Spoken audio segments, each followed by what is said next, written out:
Yo, what's up, hello, good morning mga ka-brothers and sisters, ano? So ayan, panibagong araw, panibagong vlog. So, update nga pala tayo, ano, tungkol doon sa ating hinatid na bata dito sa may barangay, ano. So, andito tayo ngayon para kumustahin siya. At kasama natin si Bro Jim Black, ano.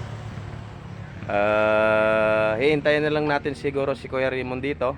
At ipapalo up, ano, kung anong kailangan nating gawin, ano, para mai-assist po siya namin. So, ayan, good morning.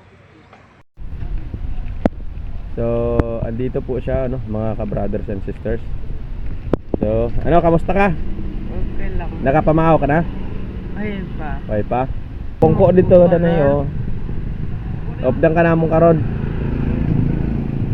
Wala tong dalang si Kuya Raymond. So, yan, mga ka-brothers and sisters, ano. Siguro yung una nating step mamaya pagdating ni Kuya Raymond, sasamahan natin siya, ano, doon sa bahay niya. At ikakausapin natin yung tatay niya, ano.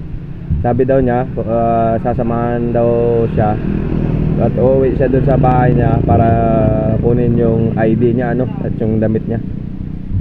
So, malalaman natin mamaya kung talagang uuwi siya sa Kabankalan, ano, at kung ano yung dapat na gawin na ni Kuya Raymond. So, ayan.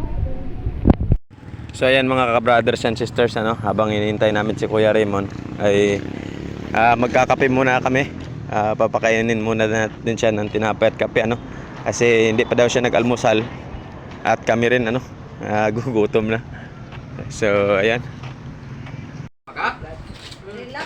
So ayan, mga ka-brothers and sisters, ano, update po tayo ngayon sa ating video, ano.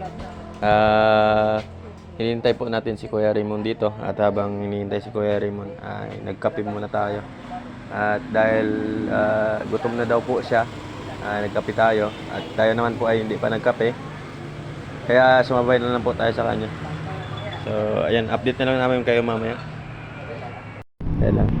So ayan, good morning mga brothers and sisters, ano. Habang nagkakape kami ay ito na si Kuya Raymond, ano. Dumating siya. Kuya, good morning. So, ayan. Oh, yung hapon. May hapon. May hapon daw. Wala pa talo. Nantulog. Amo ka.